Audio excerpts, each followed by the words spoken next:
Turma, vamos lá ver aqui mais um tópico de conteúdo da disciplina de elementos de máquinas. Então eu vou trazer aqui o que seria o nosso próximo tópico, se as aulas tivessem transcorrido normalmente, que é a deformação axial.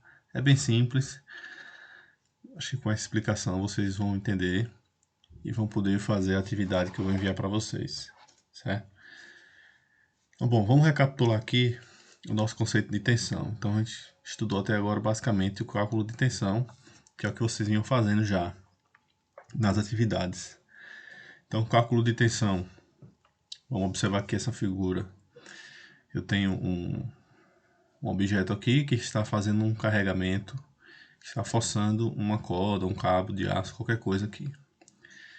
Então, essa força aplicada, você vai observar qual a área da seção transversal do objeto que está sofrendo o carregamento e vai calcular na equação da tensão, em que tensão é igual a força sobre área. A unidade final que a gente normalmente usa é a unidade de megapascal, certo? Megapascal você pode achar diretamente usando Newton em milímetros quadrados ou quilograma-força em centímetros quadrados. Ou simplesmente você pode achar Newton por metro, achar Pascal e depois fazer a conversão para megapascal, não tem problema. Então isso aqui a gente já viu em sala de aula, fizemos atividades, as duas últimas atividades, né? Aqui no período de quarentena, tranquilo. Bom, agora entra uma novidade aqui. Então eu vou mostrar aqui algumas equações, só que na verdade vocês vão precisar, nesse momento, né, somente de uma delas, que é a última, certo?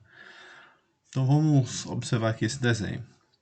Vamos supor que eu tenho aqui um cabo de aço inicial, com comprimento L, e depois de sofrer um carregamento aqui, ele vai deformar, vai esticar, certo?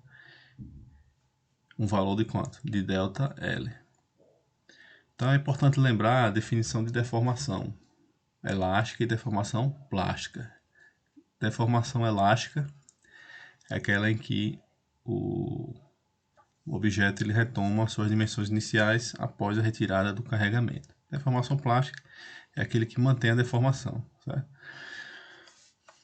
Então, primeiro, esse conceito de deformação unitária ou deformação específica, que se dá por essa letra aqui, o epsilon, igual a delta sobre o L0. Então, o que seria isso? Esse epsilon aqui é a deformação específica. Esse delta representa um delta L, que seria esse valor aqui, que ele aumentou, certo? Que é o valor do comprimento final menos o comprimento inicial. É o que sobra aqui, certo? Aqui, LF menos L0. Sobre o L0, que é o comprimento inicial. Então, por que a gente dá o nome de específica?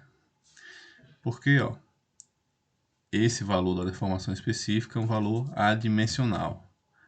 Por que adimensional? Porque a unidade aqui de cima é milímetro, que é um comprimento, e a unidade de baixo também, o denominador, é em milímetro. Então aqui eu vou cortar milímetro com milímetro, ele não vai ficar, vai ficar dimensional, não vai ter unidade.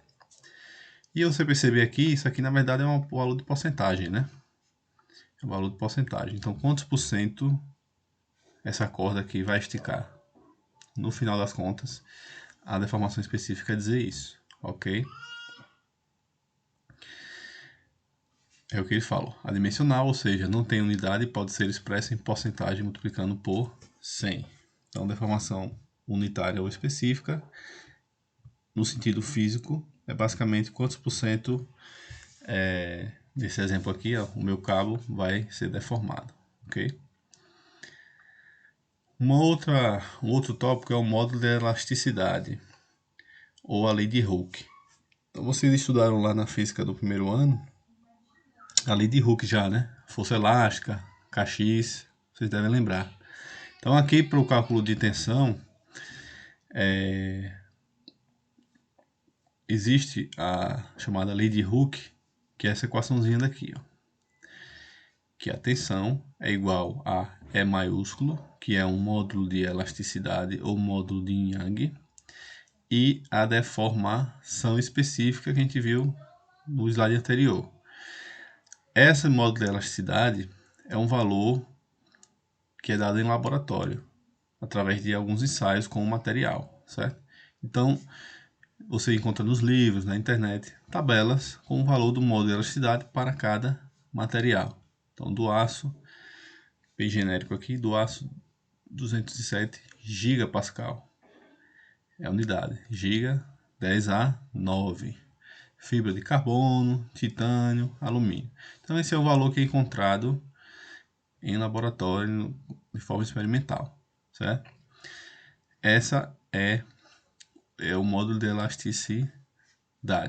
Eu não vou entrar em maiores detalhes sobre essa equação aqui, porque não vem ao caso nesse momento, certo? Basta você saber que ela existe e que o módulo de elasticidade é um valor que é encontrado em laboratório e depende do material, ok? Seguindo, vou pular aqui esse gráfico.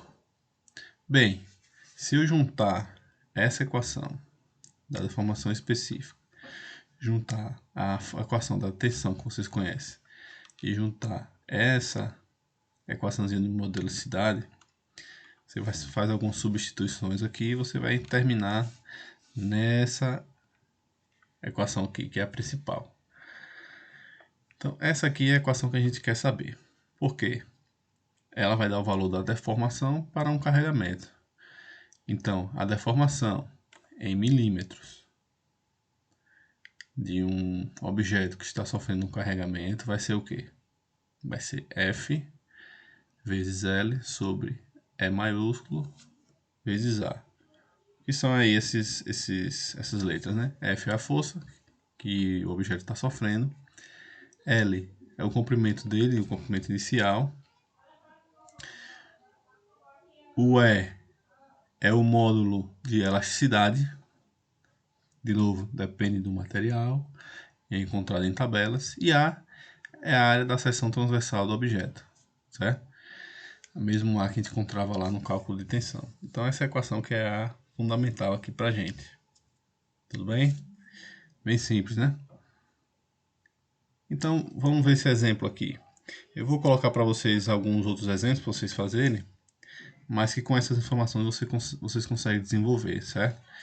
Então, calcula a deformação em um cabo de aço de 5 metros de comprimento, sabendo que ele suporta um carregamento de 5 toneladas, certo?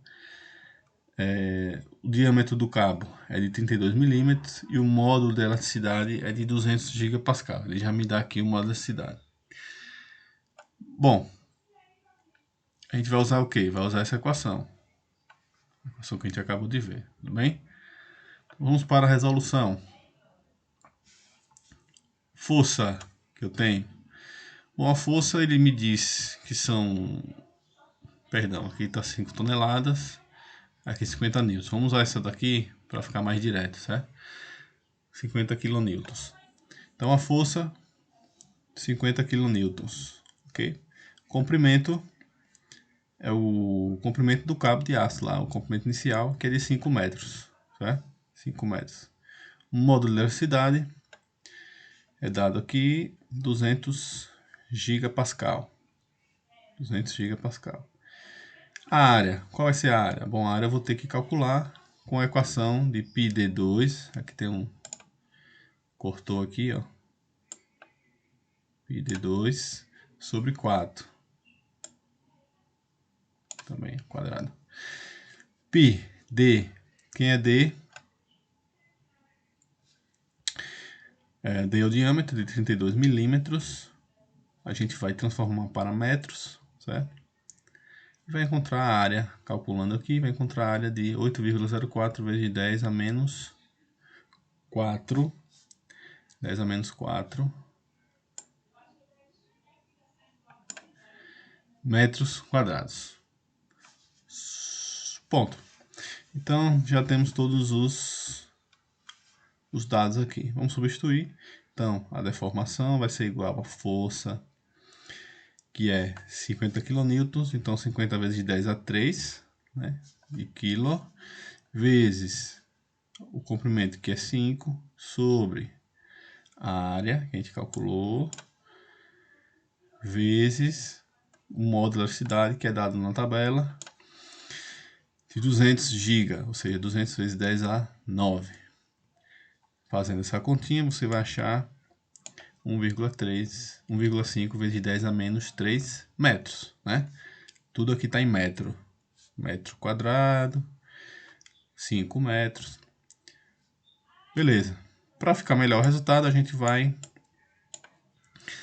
transformar isso aqui em milímetros. Então, a deformação final vai ser de 1,5 milímetros. Deformação bem baixa.